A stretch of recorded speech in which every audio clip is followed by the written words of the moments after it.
Greetings, everyone. I'm back here at the Church of St. James the Less in Philadelphia, and today we're going to talk about church history and the nature of the church. And you all are making your confirmation, and you're going to stand in front of the church and affirm your faith and your commitment to Christian teachings and continued growth in that. Not just that this is the end, but that you're committing yourself to growing and being within the church. And seeking to help other people to know God more as you come to learn to God more. So we'll just dive right in. In the back of the prayer book, there's a section called the Catechism, and on page 854, there's a whole question and answer format is the Catechism way, but there's a whole question and answer section on the church and what it's all about. It starts off with the question, what is the church? And the answer the prayer book gives is the church is the community of the new covenant. And I think this is a really important place for us to start because the new covenant, this understanding that the church is the community of Jesus Christ, followers of Jesus.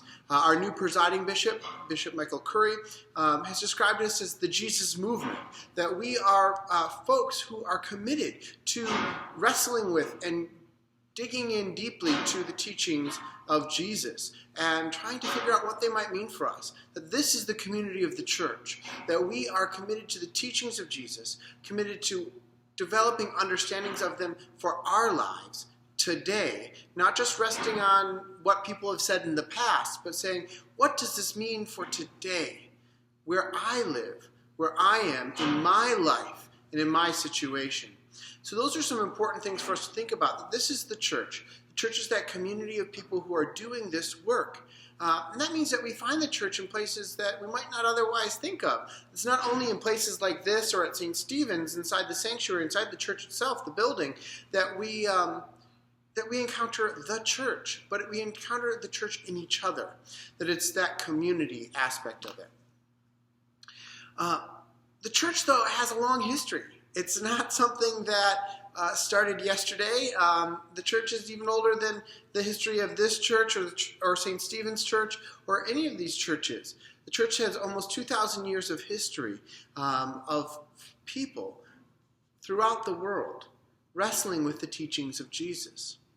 That means that we have a lot of history.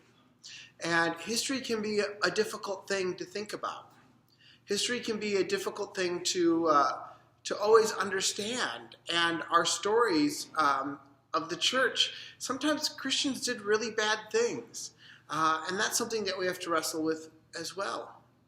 We can see from the very beginning of Christianity, in the first, what we call the patristic period, which is kind of the first 500 years of the church, we see that there were lots of questions and lots of arguments being made about what does it mean if we say this about Jesus? Do we all agree with that? And some people would say, no, we don't agree with that.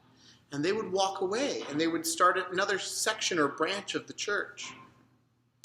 Or another sect of religion, or just walk away as well. And each of us must wrestle with some of those same teachings. We have to ask ourselves, what do we actually believe about God? What do we actually believe about Jesus? What do we actually believe about the Holy Spirit? And how does all of that impact my life and what I'm doing and what I'm about? So those are some of the questions that I think that when we talk about church history, we have to wrestle with. Now, in the Bible, in the Old Testament, there's some really interesting stories. One of the stories that's in there is about a guy named Abram. And Abram was living peacefully in Ur when God showed up and said, follow me, and I'm going to show you where to go. And Abram said, okay. And he packed up his entire life, and he followed where God was leading.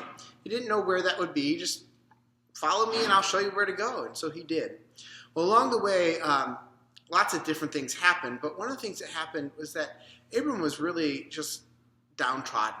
He was getting old. His wife was getting old. And they'd never had any children.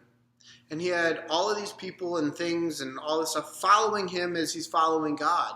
And he got really just depressed about it, that he didn't have anybody that he felt he could pass this on to.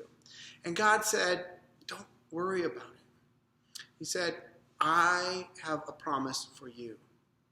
He said, look up to heaven and look up at the stars. As many stars as you see, that's how many descendants you will have. This we see as kind of the beginning. You may remember the Bible story of Father Abraham had many sons. Many sons had Father Abraham. Well, Abram gets his name changed to Abraham. And those many sons and daughters that Abraham ends up having are all people who seek to follow God and to wrestle with God's teachings in their lives. So this story found in Genesis chapter 15, it really reminds us that we're part of something bigger.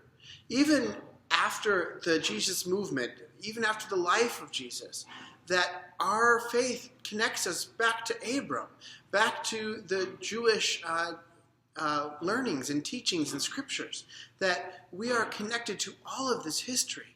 And it's a family. It's a family affair, that we are sons and daughters, children of the people who have gone before us and of God himself. And so we have to wrestle with all of the history that the church brings with it, all the weight that that is. The really good stuff, we get to celebrate that, but it also means that we have to wrestle with, geez, the church, it was on the wrong side of this. It's on the wrong side of science sometimes. It was on the wrong side of caring and compassion and understanding. And we as individuals today have to say, it's the truth. We have to own a part of that because it's part of our history. It's a part of our family history as Christians. Each of you have a family that you live with, that you're a part of, that you have developed understandings with. Each of you have maybe a kind of a goofy aunt or uncle, or an elder in the family who's done something that we're not really proud of, or somebody who's done something really great and we want to celebrate that. And sometimes we don't always know all that much about our family history, that not everybody else knows about our family history either. So that's sometimes sort of good, and we've kind of used that to our advantage. Get to know me. Well, the same can be true of Christianity, though, just like families, that as a member of Christianity, as a member of the community of the New Covenant, of the Jesus movement, following Christ, asking questions and wrestling with it, that we share in those successes and challenges and difficulties of our Christian family that has come to us throughout history. And the difficulty thing is that a lot of people know about the bad things about our Christian faith. Sometimes they know about the good things, and sometimes they like to just give that to just individuals as well. Well, that person was just a really good person, but the church has done all of these really bad things. Well, that's true. That person was also a part of the church. And in them and in the community that they were a part of, the church did really good things as well. So just as we in our own lives have to wrestle with things that we maybe would choose not to have done, and things that we might have done differently, and we have to offer forgiveness to people who have hurt us, and we have to wrestle with that. Same is true in the life of the church. That if we're to be truly members of it and to dig into its rich history, we have to look at things and we have to be able to acknowledge this was a mistake the church made. And for it, we are sorry because we're a part of it. It's a part of our story as well. And for the celebrations, we'd say, this is something the church did really great, and I'm really happy to be a part of it. Keeping in mind that this is a long history. It's not something that we can just simply say, well, back in 1990 or in 1950 or even back in the 1700s, we're going all the way back to when Christ taught, physically was walking around the world, when he lived and before and as he died and as he was risen again, that this is part of our story. And what does it mean today? So I encourage you this week to think about, where's your place in this? Have you wrestled with the story of Christianity, of being a member of the Christian family? What does it mean to be a member of the Christian family to you? Are you comfortable with it? What things are challenges? What things do you really celebrate? And how do you look at the long scope?